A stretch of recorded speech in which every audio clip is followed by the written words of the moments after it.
नमस्कार साथियों, मैं दीपक पांडे आप सभी मित्रों का एग्जामपुर एप्लीकेशन क्लासेस में स्वागत करता हूं। हम हैं एग्जामपुर कलम से क्रांति। कैसे हैं साथियों आप लोग? चलिए फटाफट सभी के सभी साथी जो हैं इस सेशन के साथ बनना प्रारंभ करेंगे ताकि आज का जो महत्वपूर्ण क्लास है इस क्लास को हम लोग प्रारंभ कर सकें। मैं आशा कर रहा हूँ आप सारे लोग स्वस्थ होंगे, बेहतर होंगे, बढ़िया होंगे और एग्जामपुर के साथ बढ़िया ढंग से आप लोग अपनी पढ़ाई कर रहे होंगे। तो मैं आप सभी लोगों के मंगल स्वास्थ्य की कामना करता हूँ और इसी के साथ आज की क्लास को हम लोग आगाज करते हैं। बच्चों, पिछला जो क्लास है, इस पिछले क्लास में हम लोगों ने कार्बोहाइड्रेट के विषय में बात कर लिया हुआ था। तो आज का जो हमारा क्लास होगा ये प्रोटीन और फैट को समर्पित होगा। तो आज हम लोग प्रोटीन और फैट्स के विषय में बात करने वाले हैं। तो आइए बिना विलंब किए हुए क्लास को प्रारंभ करते हैं। बात करते हैं प्रोटीन की।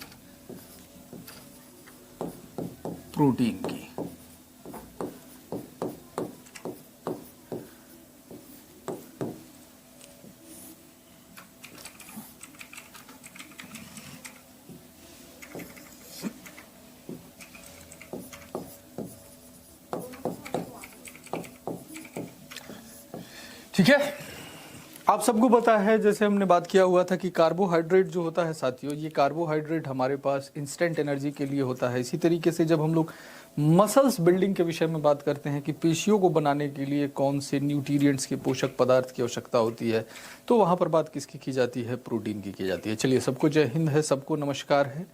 ठीक है, सभी साथियों का स्वागत है आपकी अपनी क्लास में। तो फटाफट सर पीडीएफ कहाँ से मिलेगा? एप्लीकेशन में भी पूछते हो पीडीएफ कहाँ से मिलेगा?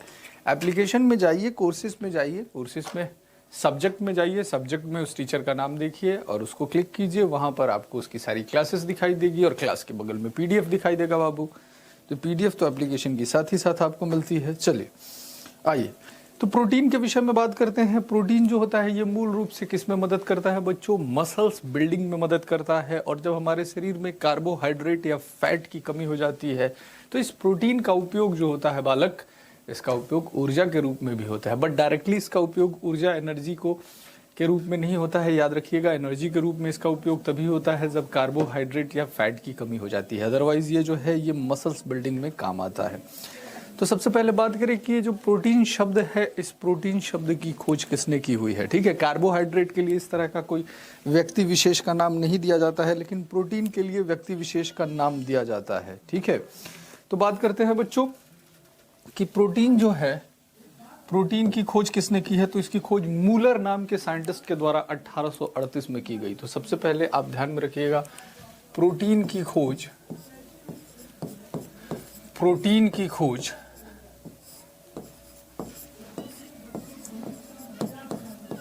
मूलर के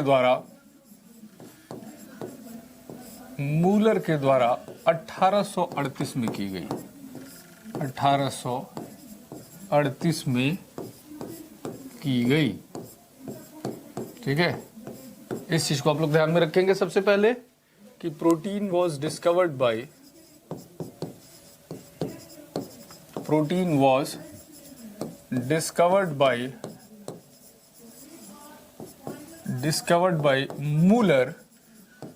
मूलर इन 1838।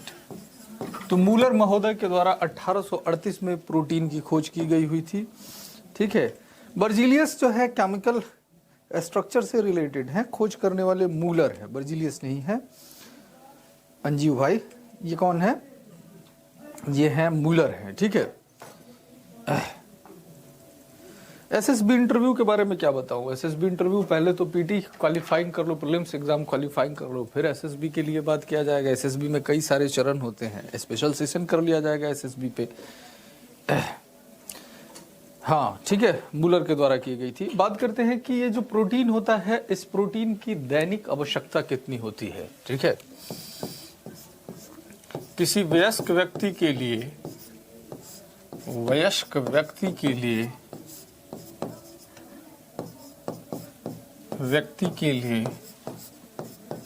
प्रोटीन की दैनिक आवश्यकता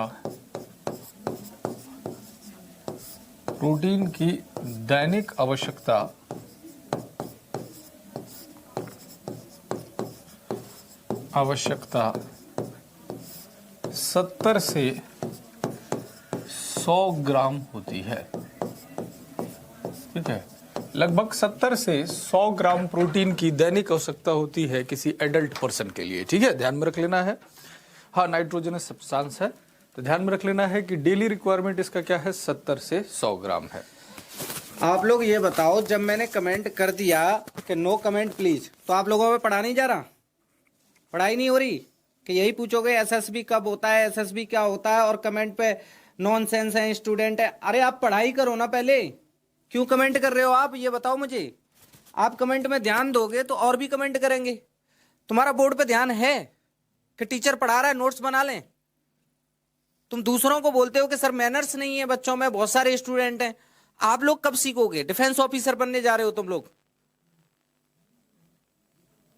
और मैंने कमेंट किया है वहां पे लिख के स्पेशली कि no comment please, focus on study, but no, करनी है कमेंट। अब मुझे कमेंट नहीं आनी चाहिए। सर अगर क्वेश्चन करेंगे उससे रिलेटेड पूछते हैं तो ठीक है, वो बताओ, फोकस करो इस पे, तभी पढ़ाई अच्छे से कर पाओगे। समझ रहे हो? इन चीजों को समझो, मैं तुम्हारे भले के लिए कहता हूं बार बार, ठीक है? और नहीं तो अगर नहीं पढ़ना है तो मत पढ़ो, मुझे क्या फर्क पड़ रहा है ये बताओ। टीचर तो क्लास ले रहे हैं, कमेंट नहीं पढ़ेंगे, किसी का रिप्लाई भी नहीं देंगे, कमेंट को पढ़ना ही बंद कर देंगे। सर करते रहो कमेंट तुम लोग, कल को सिलेक्शन नहीं होगा, पछताओगे तुम। जो पढ़ेगा वो सिलेक्शन लेके जाएगा, फिर कहोगे कि सर हमारा तो सिलेक्शन ही नहीं होता। होगा कहां से? आपका फोकस तो यहां है ना।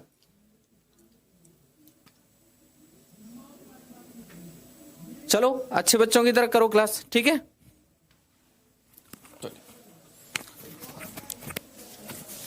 टॉपिक रिलेटेड प्रश्नों को पूछ सकते हैं, ध्यान में रखा कीजिए। बैकएंड टीम भी देख रही है और आप लोगों को बार बार बताया जा रहा हुआ है। इससे क्या हो जाता है, क्लास जो होती है डिस्टर्ब होती है। टॉपिक जनित क्वेश्चंस को पूछो, कोई दिक्कत वाली बात नहीं है, ठीक है? बैकएंड टीम भी वॉच करती रहती है क्या कुछ आप लोग लिखते हैं, फिर ब्लॉक हो जाते हो। आप लोग में से कोई सारे लोग तो परेशान हो जाते हो कि सर ब्लॉक हो गया। चलो कोई दिक्कत नहीं है, यहाँ पर फोकस करते हैं बच्चों कि वयस्क व्यक्ति के लिए प्रोटीन की दैनिक आवश्यकता कितनी होती है। The daily requirement of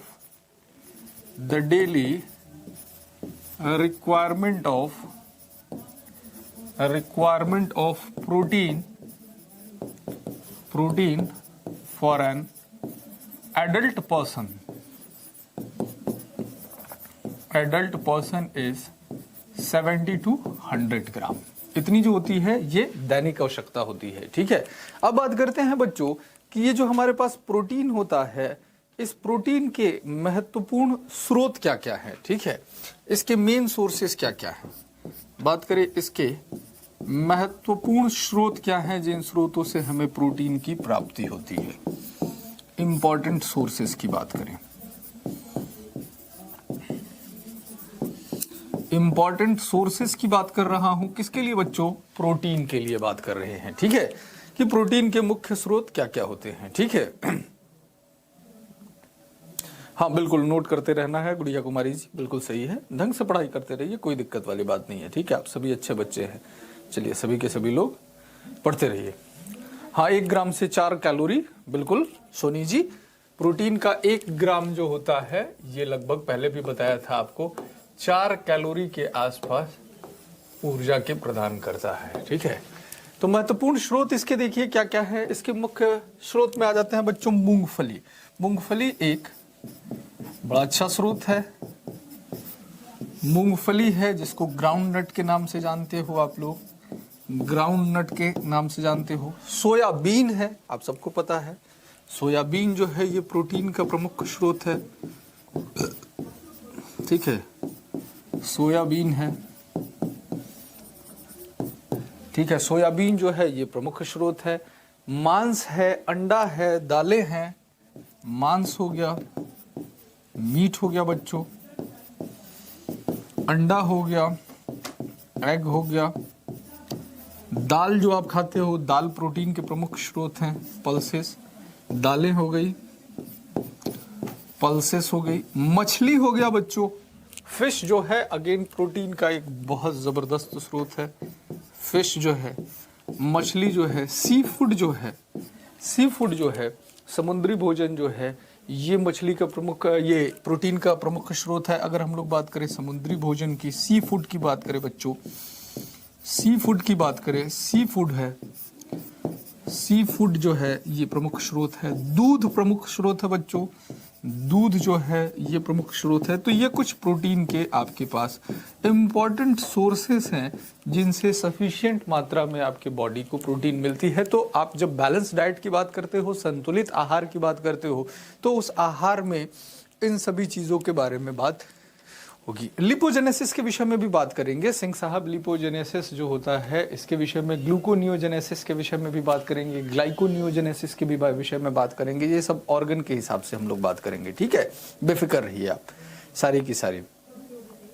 ji milk में फैट भी होता है, मिल्क कंप्लीट फूड है, सारी की सारी चीजें जो होती है ये मिल्क के अंदर पाया जाता है। मिल्क के अंदर फैट भी होता है, ठीक है, बिल्कुल।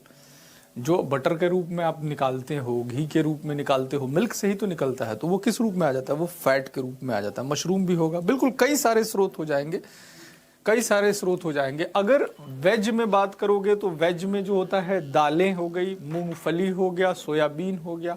नॉन वेज में बात करोगे तो मछली हो गई, मीट हो गया और सी फूड हो गया। ये सारे क्या हो जाते हैं आपके पास इंपॉर्टेंट सोर्सेस हो जाते हैं। अब आइए बच्चों बात करते हैं प्रोटीन का वर्गीकरण। सोयाबीन क्या है सर? सोयाबीन नहीं जानते हो? सोयाबीन की सब्जी घर पे नहीं बनती है। सोयाबीन जो होता है, ये सोया जो होता है आपको एक तरीके का खली होता है जो सनफ्लावर से निकाला जाता है, सूर्यमुखी से सनफ्लावर से निकाला जाता है। चलिए अब बात करते हैं कि प्रोटीन जो होता है इसके प्रकार कितने हो जाते हैं बच्चों।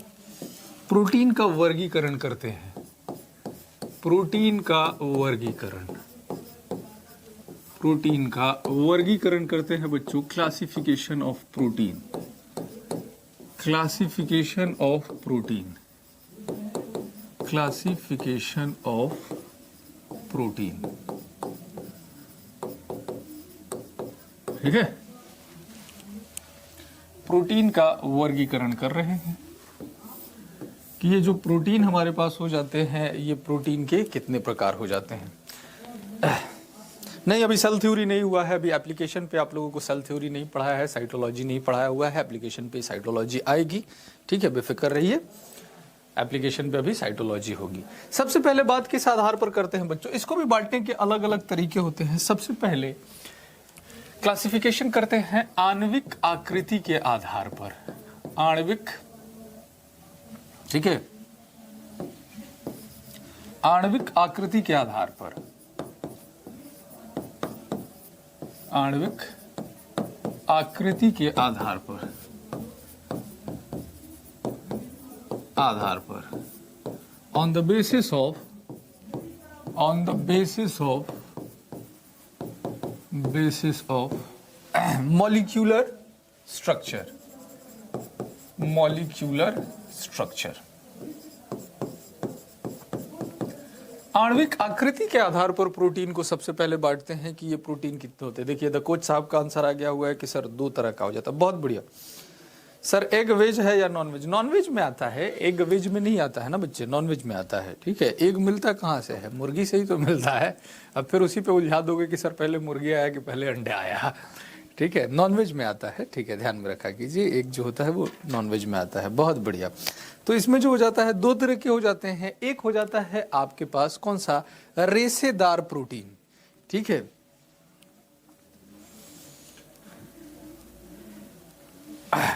आणविक क्या है? आणविक का मतलब अणु के आधार पर, किस किस मॉलिक्यूल के आधार पर, तो मॉलिक्यूलर लिखा नहीं है, मॉलिक्यूलर स्ट्रक्चर, ठीक है। तो इसमें आ जाता है रेशेदार प्रोटीन। पहला इसमें कौन सा हो जाता है? रेशेदार प्रोटीन हो जाता है, रेशेदार प्रोटीन,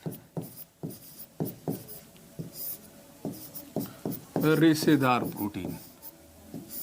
फाइब्रस, फाइब्रस प्रोटीन।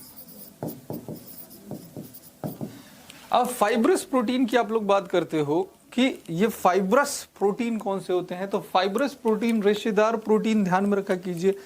दूध में सब प्रोटीन मिलते हैं कह सकते हैं। वैसे दूध में मुख्य रूप से जो होता है केसीन प्रोटीन पाया जाता है। कौन सा? केसीन प्रोटीन पाया जाता है, जो बाद में चलकर कैल्शियम पैराकैसिनेट में चेंज हो जाता है, जो स्पेशली हड्डियों के मस्कुलर के फॉर्मेशन में मदद करता है। एनीवे, यहाँ पर आते हैं कि रेशेदार प्रोटीन किसको कहते हैं बच्चों? तो जो रेशेदार प्रोटीन होते हैं ये जंतु उत्तकों को बनाते हैं। तो जंतु उत्तकों के संरचनात्मक भाग को बनाने वाले जो प्रोटीन होते हैं, जो एनिमल टिश्यू का फॉर्मेशन करते हैं, इनको रेशेदार प्रोटीन कहते हैं। बहुत बढ़िया, केराटिन हो गया एग्जाम्पल में, बहुत बढ़िया बच्चे। ठीक है, तो हमने कहा कि रेशेदार प्रोटीन कौन से हो गए? ये जंतु उत्तक के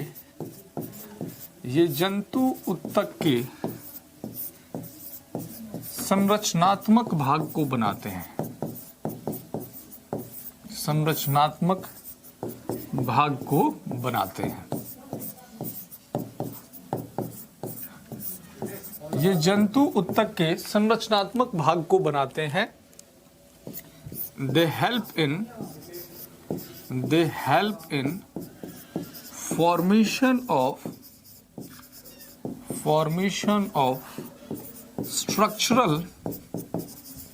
structural part of animal tissue। तो एनिमल टिश्यू जो होता है, इस एनिमल टिश्यू के निर्माण में फाइब्रस प्रोटीन जो होते हैं ये प्रमुख भूमिका निभाते हैं। चलिए बहुत बढ़िया, आप लोगों ने उदाहरण इसका देना शुरू कर दिया, बहुत बढ़िया। ठीक है, जैसे आप लोगों ने कहा कि सर केराटिन, चलिए इसी पे बात कर लेते हैं। एग्जाम्पल के रूप में आप लोगों ने कहा कि केराटिन, इसी के ऊपर बात कर लेते हैं। केराटिन का एग्जाम्पल आप लोगों ने दे दिया भाई, केराटिन। अब अगर इस केराटिन की बात करते हैं कि ये केराटिन प्रोटीन जो होता है ये किसके निर्माण में होता है, तो ये किस में उपस्थित होता है? तो देखो, बाल हो गया, जो आपके बाल हैं, या फिर जानवरों के अंदर जैसे भेड़ बकरियों के अंदर बात करोगे ऊन, तो बाल और ऊन में कौन से उपस्थित होते हैं? केराटिन प्रोटीन उपस्थित होता है। बाल तथा ऊन में उपस्थित,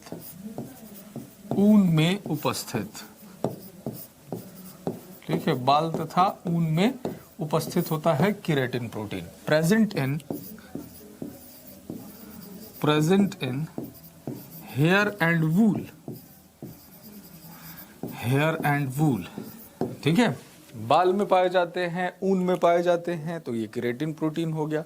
जैसे मायोसिन, हाँ, हेयर वूल, बहुत बढ़िया। मायोसिन देखो, वेगन क्या होता है एग्जैक्टली? वेगन एग्जैक्टली देखो, आजकल ये शब्द जो होता है, नए नए शब्दों का इजाद होता है।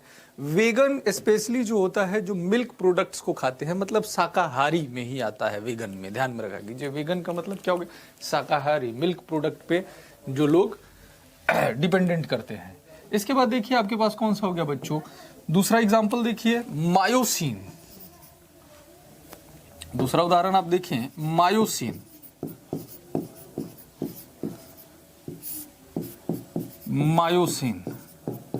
कमेंट करके मुझे बताइए, मायोसिन प्रोटीन जो होता है, इस मायोसिन प्रोटीन यह किस में उपस्थित होता है? मायोसिन प्रोटीन जो होता है यह किस में उपस्थित होता है? चलिए रणधीर जी, गुड आफ्टरनून सर, कैसे हैं, क्या हाल चाल है आपका? मायोसिन जो होता है यह किस में उपस्थित होता है? चलिए बहुत बढ़िया, आलोक साहब का जवाब आ गया है कि सर मसल्स में उपस्थित हो जाता है। बहुत बढ़िया, ठीक है। तो इसमें क्या हो जाता है, ये मांसपेशियों में पाया जाता है, मांसपेशियों में उपस्थित, मांसपेशियों में उपस्थित होता है, प्रेजेंट इन मसल्स।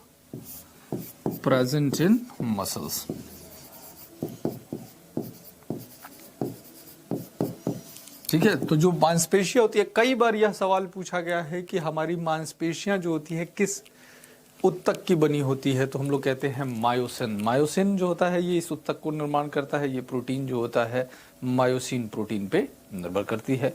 इसके बाद देखिए आपके पास और है कोलेजन, और देखिए और एग्जांपल देखिए, कोलेजन है बच्चे, कौन सा है? कोलेजन। अब कहिएगा कि सर ये कोलेजन प्रोटीन जो है, ये कोलेजन प्रोटीन कहाँ पर उपस्थित होता है? तो ये आपकी त्वचा में पाया जाता है, प्रेजेंट इन आवर स्किन, जो कि मानव शरीर का सबसे बड़ा अंग है त्वचा, त्वचा में उपस्थित होता है, त्वचा में उपस्थित। ये आपके स्किन के स्ट्रक्चर को बनाता है, ठीक है, present in skin, present in skin. इस तरीके से बच्चों ये सारे प्रोटीन जो देख रहे हो किसी न किसी तरीके से एनिमल टिश्यू के निर्माण में मदद कर रहे हैं। तो जो एनिमल टिश्यू के निर्माण में मदद करते हैं उन सभी प्रोटीनों को हम लोग क्या कहते हैं, रेशेदार प्रोटीन कहते हैं, फाइब्रस प्रोटीन कहते हैं। जी बिल्कुल, स्किन में पाया जाता है। बहुत बढ़िया, बहुत शानदार। देखो लक्षिता हो गई, काव्या हो गई, प्रदीप कुमार साहब हो गए, M68 98 295, चलिए अतुल कुमार साहब, ठीक है, बहुत बढ़िया। तो देखिए ये सारी बातें आपके समझ में आ गई।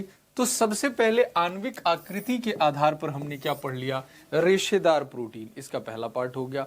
इसका जो दूसरा पार्ट होता है ये हो जाता है गोलिकाकार प्रोटीन, ठीक है। इसका जो दूसरा आणविक आकृति के आधार पर बात करते हैं बच्चों, तो इसका जो दूसरा टाइप हो जाता है, ये दूसरा टाइप कौन सा आपके पास हो जाता है, गोलिकाकार प्रोटीन हो जाता है। दूसरा इसका टाइप हो जाता है गोलिकाकार, गोलिकाकार protein, globular protein, globular protein, गोलिकाकार प्रोटीन, जिसको कि अंग्रेजी में क्या बोलते हैं, ग्लोब्यूलर प्रोटीन बोलते हैं। ये भी आणविक आकृति, आणविक आकृति के आधार पर दो हो जाते हैं, एक हो जाता है रेशेदार फाइब्रस और दूसरा हो जाता है गोलिकाकार ग्लोब्यूलर, ठीक है। ठीक है, चलिए अब ग्लोब्यूलर प्रोटीन की बात किया जाए। ये बायोलॉजी CDX एग्जाम के लिए भी वही है, बिल्कुल बिल्कुल बिल्कुल सलमान जी। अगर आप NDA की बायोलॉजी को पढ़ते हैं तो डिफेंस की सारी बायोलॉजी आपकी तैयार हो जाएगी साहब, कहीं से कोई दिक्कत नहीं है, ठीक है। तो ये जो प्रोटीन होते हैं ये जीवन चक्र को नियमित बनाते हैं, याद रखिएगा। ये प्रोटीन जीवन चक्र को नियमित बनाते हैं, जीवन चक्र को नियमित बनाते हैं, नियमित बनाते हैं।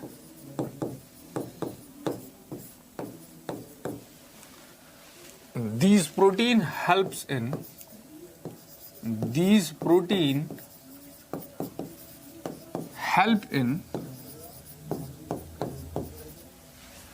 regulation of life cycle. जो हमारा जीवन चक्र होता है, इस जीवन चक्र को नियमित बनाकर रखने में, कंटिन्यू करके रखने में ये प्रोटीन जो होते हैं मदद करते हैं। अब कहिएगा कि सर इस प्रोटीन के अंदर क्या आ जाता है, तो एक बात बताइए, आपके जीवन चक्र को नियमित बनाने में कोस्ट गार्ड में मैंने कितनी बार आप लोगों को बताया है, फिर भी आप लोग पूछते हो, कोस्ट गार्ड में बच्चों जो होता है आपके पास लगभग 3 प्रश्न जो होते हैं ये बायोलॉजी के सेक्शन से पूछे जाते हैं। लेकिन वो 3 प्रश्न किस चैप्टर से पूछे जाएंगे इसका कहीं से सिलेबस में कोई जिक्र नहीं किया गया है। तो जो 3 से 4 प्रश्न आपके कोस्ट गार्ड के अंदर आने वाले हैं बायोलॉजी से, उसके लिए ये सारी तैयारी आपको करनी पड़ेगी। इसीलिए तो आप लोग जो कोस्ट गार्ड का बैचेज है एप्लीकेशन पे, आप लोगों के साथ भी मैं बायोलॉजी के काम कर रहा हूँ। अरे ये बात समझ में, बिल्कुल कोस्ट गार्ड में आता है, ठीक है, कोई बहुत बड़ा ये नहीं है, लेकिन सिलेबस नहीं मेंशन किया गया है। बायोलॉजी के 3 से 4 प्रश्न आते हैं, उसके लिए पूरी बायोलॉजी आपको पढ़नी पड़ेगी बाबू। बहुत बढ़िया, देखो GS निहलता, बहुत अच्छा। इसके अंदर क्या होता है, जीवन चक्र को नियमित करें। आपके शरीर के अंदर भोजन है तो भोजन को पचाना है, तो पचाने के लिए क्या चाहिए, पचाने के लिए एंजाइम चाहिए अलग अलग। साथ ही साथ आपके शरीर के जो डिफरेंट मेटाबॉलिक प्रोसेस है उनको कंट्रोल और कोऑर्डिनेट करने के लिए क्या चाहिए, हार्मोन चाहिए। तो इसको सिंपल सा याद रखा करो, इसके एग्जाम्पल में ध्यान में रखा करो कि जितने भी सारे के सारे एंजाइम है और प्रोटीन है वो सारे के सारे आ जाते हैं किसमें, गोलिकाकार प्रोटीन में। तो इसके उदाहरण में सबसे आसान है, ध्यान में रखा करो, इसके उदाहरण में लिख दो सभी एंजाइम तथा प्रोटीन। क्या आगे बच्चे, सभी एंजाइम तथा प्रोटीन, एंजाइम तथा protein, all the enzymes and proteins, all the enzymes and proteins, all the enzymes and hormones, sorry, all the enzymes and hormone, सभी एंजाइम तथा हार्मोन आ जाते हैं। प्रोटीन तो पढ़ ही रहे हैं। All the enzymes and hormones, hormones तो जितने भी सभी के सभी एंजाइम और हार्मोन जो होते हैं इसके अंदर आ जाएंगे। ये किस में आ जाते हैं? ये आ जाते हैं आपके पास गोलिकाकार प्रोटीन में। अब चलिए इसका क्लासिफिकेशन करते हैं। अब क्लासिफिकेशन किस आधार पर करते हैं? अणुओं के घटकों के आधार पर। ठीक है, पहले तो आणविक आकृति के आधार पर किया हुआ था, अब अणुओं के घटकों के आधार पर किया था। सर पीडीएफ कहाँ से डाउनलोड करें? मेरे भाई एप्लीकेशन पे तो सारी की सारी पीडीएफ मिल जाती है। देखिए जैसे आपका सेल फोन है, बहुत सिंपल सा है, बहुत सिंपल सा प्रोसेस है। ये आपका सेल फोन हुआ। अब आप अपने सेल फोन में जाते हैं, जैसे आप लोग अपने सेल फोन से देख रहे होंगे, क्लासेस देख रहे होंगे, तो आपको करना क्या होता है? आपको सिंपली इसमें क्या हो जाता है, आप अपने एप्लीकेशन में चले जाइए, जो एग्जामपुर का आपका ऐप है। अब ये चले गए आप एग्जामपुर का ऑफिशियल ऐप में, जैसे देखिए मेरे फ़ोन में शो हो रहा है ये एग्जाम्पल का ऑफिशियल। अब माई कोर्सेस में चले गए, अब माई कोर्सेस में चले गए। अब जैसे कि आपके पास मान लीजिए आपका फाउंडेशन कोर्स है, तो एनडीए फाउंडेशन कोर्स आपका देख शो हो रहा होगा। इसमें जब आप जाइएगा तो सबसे ऊपर जो कॉलम देखिए, इस कॉलम में सब्जेक्ट्स बना हुआ होता है। सब्जेक्ट्स पर जब जाइएगा तो टीचर के फोटो के साथ खुल जाते हैं। अब जैसे मेरे फोटो के साथ आपने खोला, अब देखिए यहाँ पर ये सारे चैप्टर के नाम आ रहे हैं बायोलॉजी के, जो मैंने पढ़ाया है। जैसे मान लीजिए आपने सर्कुलेटरी सिस्टम खोला, तो देखिए सर्कुलेटरी सिस्टम दिख रहा है, ये क्लास दिख रही है, सामने वीडियो दिख रही है, वॉच आ रहा है, और व्यू पीडीएफ, तो पीडीएफ सामने लगा हुआ रहता है। तो सब्जेक्ट में जाना होता है, और सब्जेक्ट में जाने के बाद आपको आसानी से पीडीएफ मिल जाएगा, है कि नहीं? चलिए, बार बार एक ही सवाल को पूछते हो, यहां पर ध्यान दो। चलो अब हम लोग बात कर रहे हैं किसके आधार पर? अणुओं के घटकों के आधार पर। अणुओं के घटकों के आधार पर, घटकों के आधार पर, अणुओं के घटकों के आधार पर। ठीक है, on the basis of constituent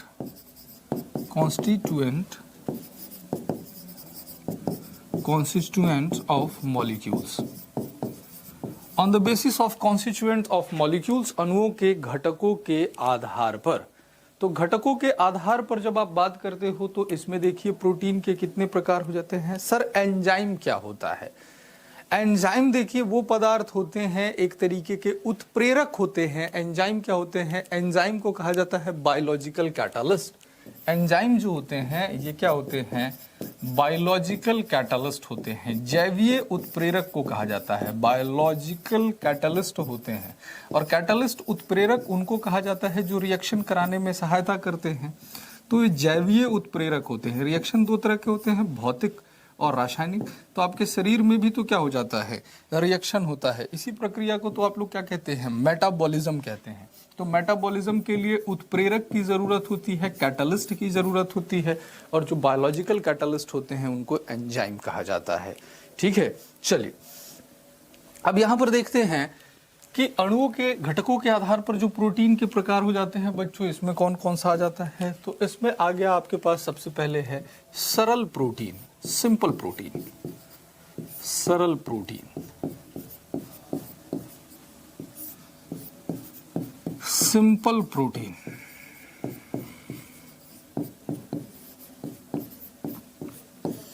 अब कहोगे कि सर सरल प्रोटीन क्या हो जाता है? सरल प्रोटीन कौन सा होता है? तो सरल प्रोटीन वो प्रोटीन हो जाते हैं जो केवल एमिनो अम्ल के बने होते हैं, अर्थात जिनमें एमिनो अम्ल के अलावा और कुछ भी नहीं पाया जाता है।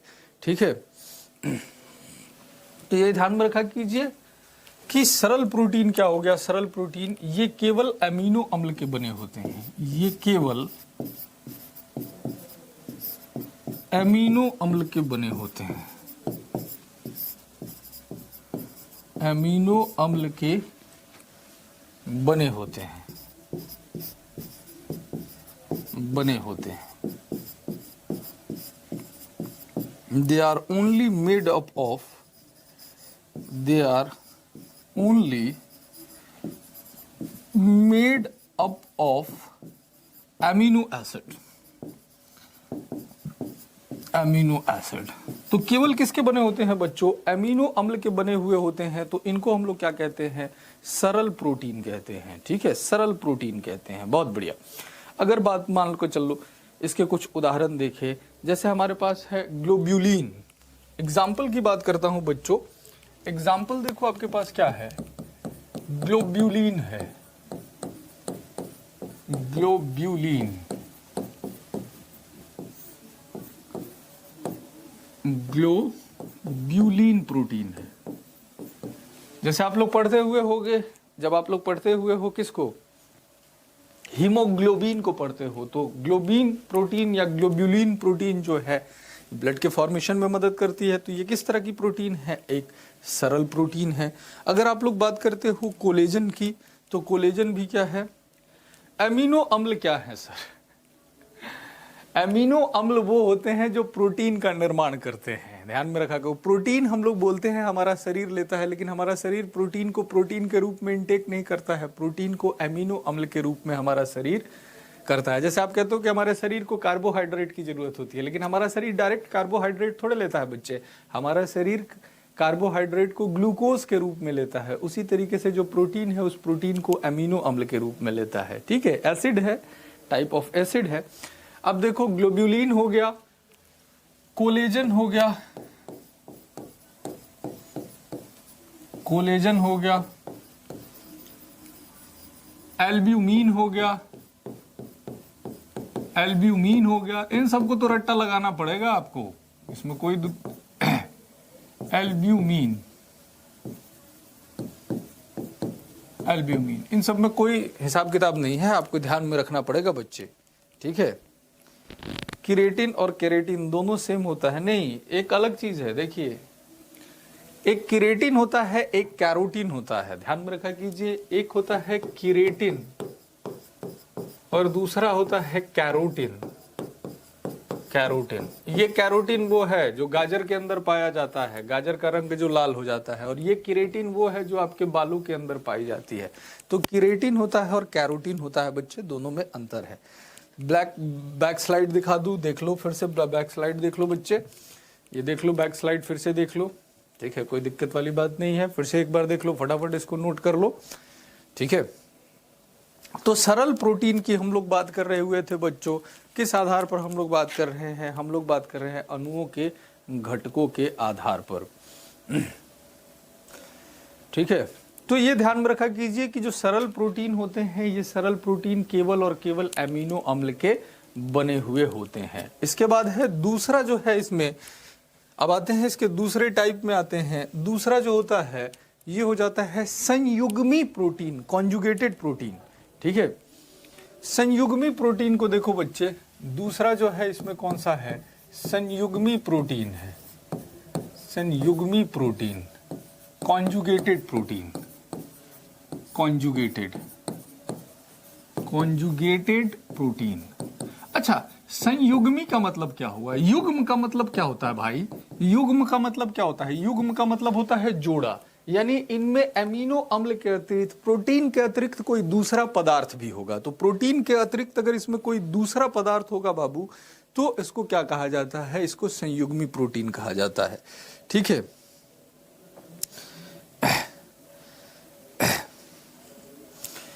गोलीकार लिख दो, गोलिकाकार लिख दो, इससे कोई अंतर नहीं है। ठीक है, गोलीकार लिख दो, गोलिकाकार लिख दो, जब इसको देखोगे तो ये गोल गोल से दिखाई देते हैं, गोलिकाकार कहा जाता है। ठीक है, हाँ अब यहीं पर आएंगे। हाँ, ग्लोब्यूलिन जब हो गया, अब हीमोग्लोबिन कह दोगे तो क्या हो जाएगा, संयुग्मी प्रोटीन हो जाएगा।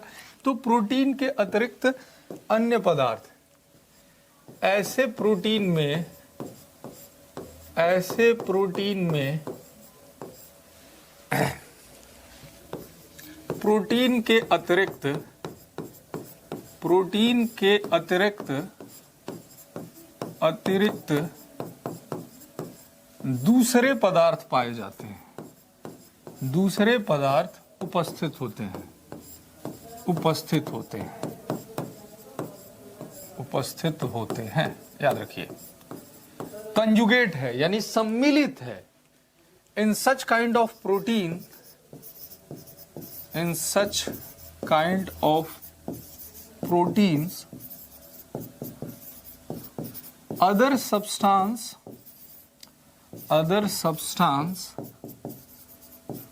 are also present, are also present with protein, also present with protein. तो प्रोटीन के साथ दूसरे पदार्थ भी इनके अंदर पाए जाते हैं, प्रोटीन के अतिरिक्त दूसरे पदार्थ भी इसमें पाए जाते हैं। बहुत बढ़िया आलोक कुमार साहब, बहुत बढ़िया साथी।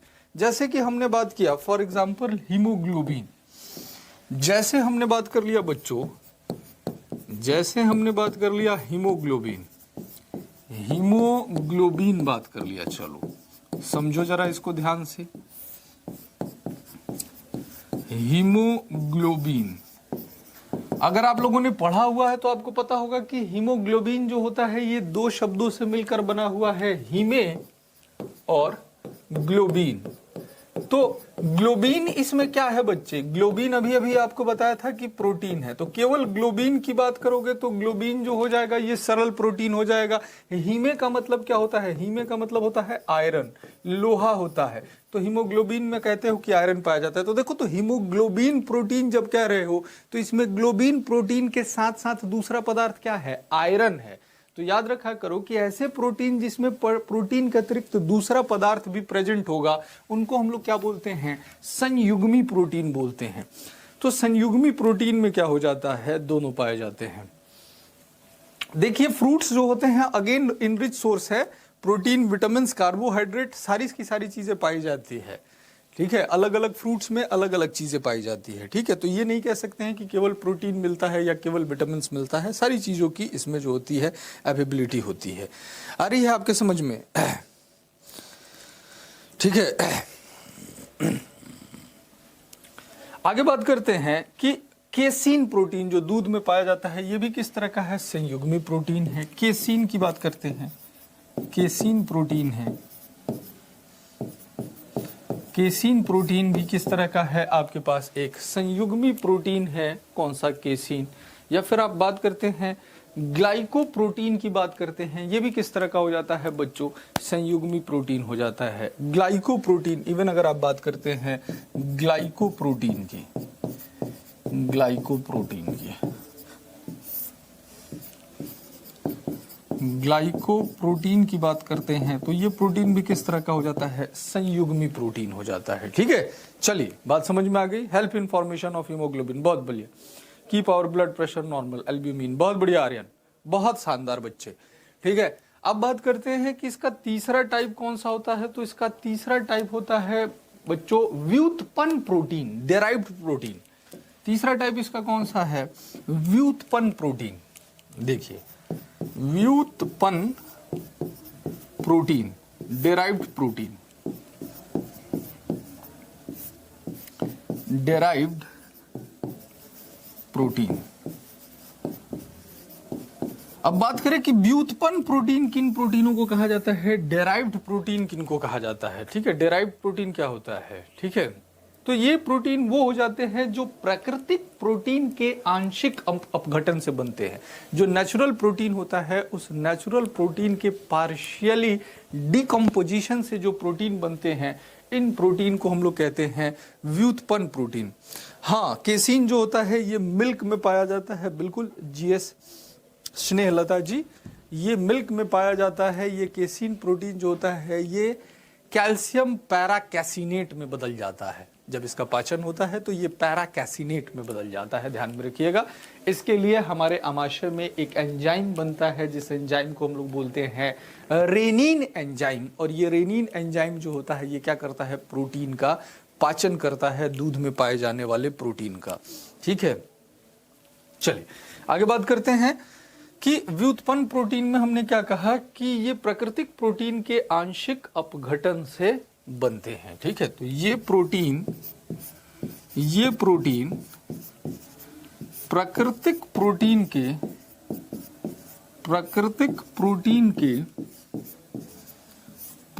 के आंशिक अपघटन से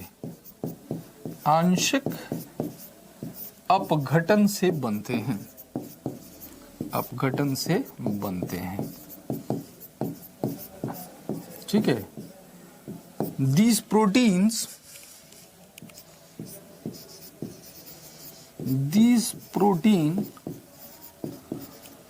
formed due to partial decomposition of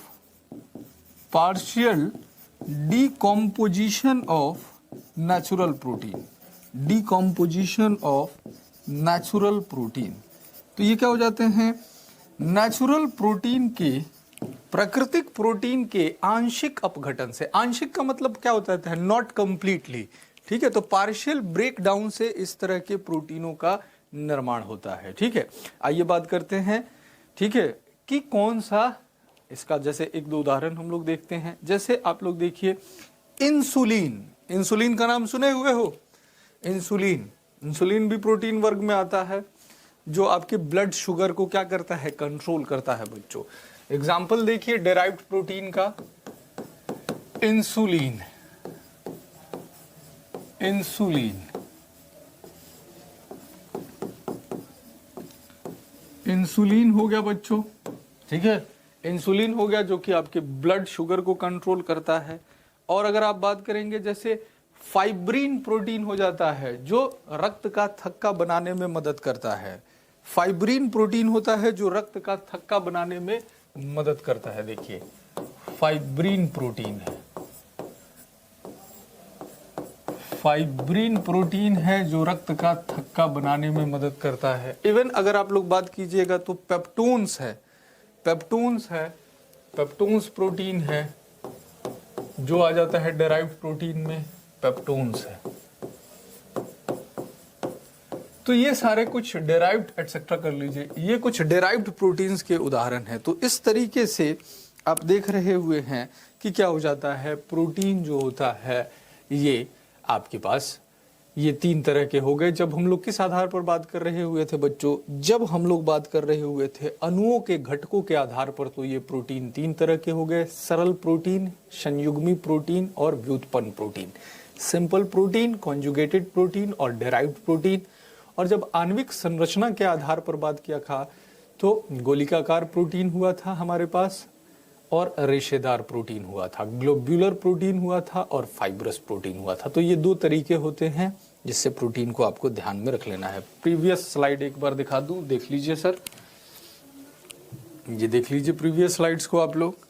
अब इतनी बात आप लोगों को जो है ये प्रोटीन में ध्यान में रख लेनी है। सर एज आवर एग्जाम्पल में डिफरेंस क्या है, मैं समझा नहीं क्या राम पूछना चाह रहे हो।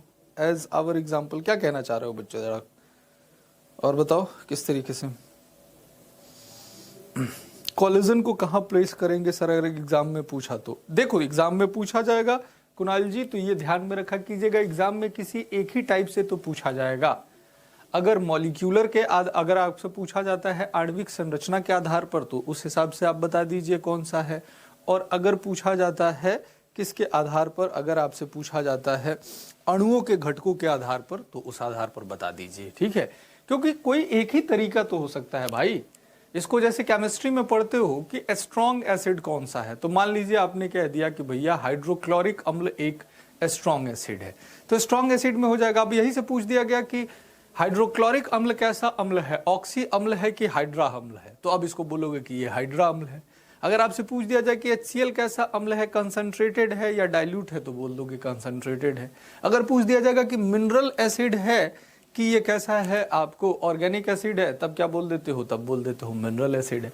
तो एक ही चीज के बताने के तरीके अलग अलग होते हैं, तो जिस आधार पर पूछा जाएगा वहां पर आप उसको प्लेस कर दीजिएगा। ऑप्शन बिल्कुल डिफरेंट होंगे। एक साथ अगर कर देगा बेटे तो क्या कर लेगा, बोलेगा बोथ, बोथ का भी तो ऑप्शन देगा। फिर अगर एक साथ देगा तो बोथ का ऑप्शन देगा बाबू, नहीं तो फिर तो क्वेश्चन ही गड़बड़ हो जाएगा, ऐसा तो वो करेगा नहीं, ठीक है। अगर एक साथ देगा तो बोथ का ऑप्शन देगा। एनडीए में बायो के कितने क्वेश्चन पूछे जाएंगे सर? 10 क्वेश्चन पूछे जाएंगे। 40 नंबर की बायोलॉजी है। जीएटी के पेपर में एक क्वेश्चन 4 नंबर का होता है, तो 40 नंबर की बायोलॉजी है, 4 नंबर से डिवाइड कर दीजिए, कितना आ गया, 10 आ गया। तो कम से कम 10 प्रश्न पूछे जाएंगे एनडीए के पेपर में, कम से कम 10 प्रश्न। 10 से ज्यादा हो सकता है, 10 से कम नहीं होगा, ये चीज ध्यान में रख लीजिए। क्योंकि जीएटी का जो पेपर एनडीए में होता है, एक क्वेश्चन जो होता है बच्चे या कितने नंबर का होता है, ये आपके पास हो जाता है 4 नंबर का। चलिए इतनी बातें आप लोग प्रोटीन से याद रखा कीजिए। अब पहुंच जाइए कहां पर आप लोग, अब पहुंच जाइए फैट पे। वसा जो है ये सबसे आसान होता है, फैट जो है इसमें कोई टेंशन है ही नहीं। फैट को याद रखना। तो वसा जो है वो सबसे आसान है, तो आइए बात कर लेते हैं वसा की, फैट की बात करते हैं, फैट की बात करते हैं, वसा की बात करते हैं। ठीक है, तो वसा की बात करते हैं। अब फैट देखिए, आपके संतुलित आहार का ध्यान में रखा कीजिए, लगभग 25% जो होता है ये क्या हो जाता है, फैट बनाता है। ठीक है, 25% जो होता है ये फैट बनाता है। ठीक है, संतुलित भोजन का लगभग 25% भाग वसा बनाता है या वसा होता है, वसा होता है। ठीक है, the percentage of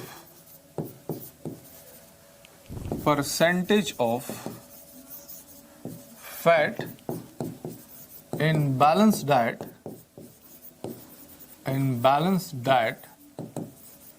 is approx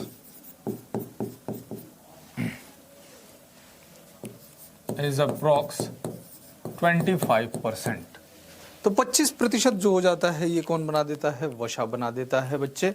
अब बात करते हैं कि ये जो वसा होता है इसकी दैनिक आवश्यकता कितनी होती है। दैनिक आवश्यकता तो लगभग 44 से 77, 44 से 77 ग्राम के आसपास एक वयस्क व्यक्ति को प्रतिदिन वसा की आवश्यकता होती है।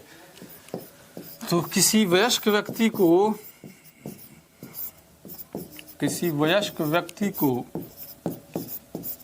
प्रतिदिन लगभग 44 से 77 ग्राम वसा की आवश्यकता होती है। The daily requirement of fat, the daily requirement of fat for an adult person is approx 44 to 77 ग्राम। तो दैनिक आवश्यकता कितनी हो जाती है बच्चों, 44 से 77 ग्राम इसकी आवश्यकता होती है, ध्यान में रखिएगा। ठीक है, देखिए ऑब्वियस सी बात है राखी जी, अगर मिल्क के अंदर पानी डालेंगे तो गुणवत्ता में फर्क तो पड़ेगा, सॉल्यूशन कैसा होता जाएगा, डाइल्यूट होता जाएगा। सॉल्यूशन डाइल्यूट होता जाएगा, तो डाइल्यूट होता जाएगा तो उसका जल अपघटन भी तो होगा, हाइड्रोलिसिस भी होगा। ठीक है, तो फर्क तो पड़ेगा ही। हाँ, 1 ग्राम प्रोटीन से 4 कैलोरी मिलती है। और रही बात की 1 ग्राम जो फैट होता है ये सर्वाधिक लगभग आपके पास 9 कैलोरी के आसपास ऊर्जा देता है। 1 ग्राम फैट जो होता है ये लगभग 9 कैलोरी के आसपास ऊर्जा देता है बच्चों। अब बात करते हैं वसा के प्रकार। ठीक है, टाइप ऑफ फैट के विषय में बात करते हैं। वसा के प्रकार, वसा के प्रकार के विषय में बात करता हूं बच्चों, टाइप ऑफ फैट के विषय में बात करता हूं। तो ये जो वसा होता है, इस वसा के 2 प्रकार हो जाते हैं, 2 प्रकार हो जाते हैं। एक जो कि आपको एनिमल से मिलता है उसको एनिमल फैट कहते हैं, जंतु वसा कहते हैं, जंतु वसा कहते हैं। एनिमल फैट हो गया, सबसे आसान है फैट को याद रखना, एनिमल फैट कहते हैं। और एक जो कि पौधों से, वनस्पतियों से प्राप्त होता है, इसको वनस्पति वसा कहते हैं,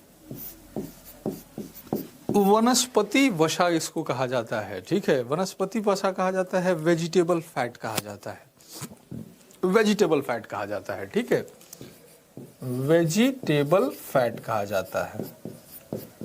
ठीक है, तो 2 तरह के फैट हो गए, एक हो गया एनिमल फैट और दूसरा हो गया वेजिटेबल फैट। अब सिंपल सा आप लोग ध्यान में कर सकते हैं, हाँ फैट ऊर्जा का संचित स्रोत होता है, बहुत बढ़िया।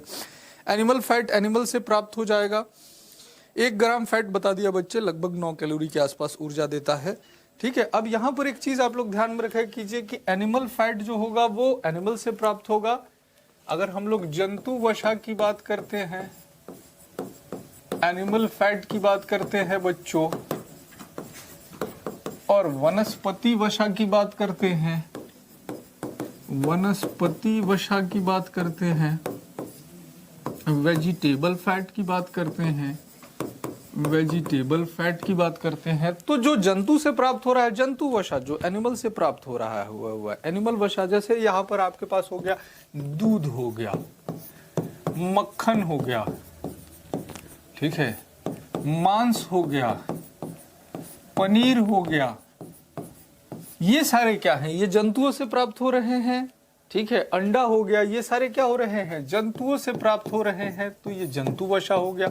मिल्क हो गया आपके पास बाबू, बटर हो गया आप लोगों के पास, मीट हो गया आपके पास, चीज हो गया आपके पास, एग हो गया, एटसेट्रा। तो ये सारे किसी ना किसी एनिमल से मिल रहे हैं, तो ये सारे क्या हो जाएंगे, एनिमल फैट हो जाएंगे आपके पास। इसी तरीके से जो वनस्पति से मिल रहा हुआ है, जैसे मूंगफली हो गया, बादाम हो गया, मूंगफली हो गया,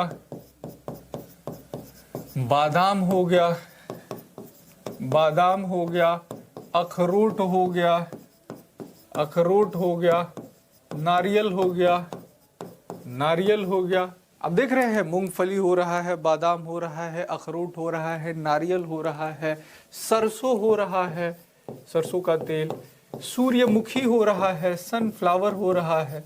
तो ये सारे के सारे, अगर आप मस्टर्ड की बात करते हो, मस्टर्ड सरसों हो गया, सनफ्लावर हो गया, सनफ्लावर हो गया, ये क्या हो गया, मूंगफली हो गया आपके पास, ग्राउंडनट हो गया, बादाम, आलमंड हो गया, कोकोनट हो गया। तो ये सारे के सारे किस में आ जाएंगे, ये सारे के सारे आपके पास आ जाएंगे बच्चे किसके अंदर, वनस्पति वसा में। तो वसा में ध्यान में इतना ही आपको रखना है, ठीक है। अब अगली क्लास जो होगी, ये अगली क्लास में हम लोग मिनरल्स के विषय में बात करेंगे, खनिज के विषय में बात करेंगे, जो क्लास हमारी कब होगी, मंडे को होगी। तो आप ये सारी चीजें एक बार रिवीजन कर लेंगे। हमने कार्बोहाइड्रेट, प्रोटीन और फैट को पढ़ लिया हुआ है, विटामिन को पढ़ लिया, तो इसको रिवीजन करके रखना है। मंडे की क्लास से हम लोग किसको स्टार्ट करेंगे बच्चे, हम लोग इसको स्टार्ट करेंगे मिनरल्स को, ठीक है। चलिए, बाकी जो बात हो गई, अगर कोई प्रश्न आपकी है, चूंकि समय आज समाप्त हो गया है, तो ये मंडे की क्लास में मुझसे पूछ लीजिएगा, मैं आप लोगों को बता दूंगा। चलिए, आज के सेशन से जुड़ने के लिए आप सब लोगों का धन्यवाद। आप करते रहे एग्जामपुर के साथ पढ़ाई। मिलते हैं अगली क्लास में, तब तक के लिए जय हिंद, जय भारत।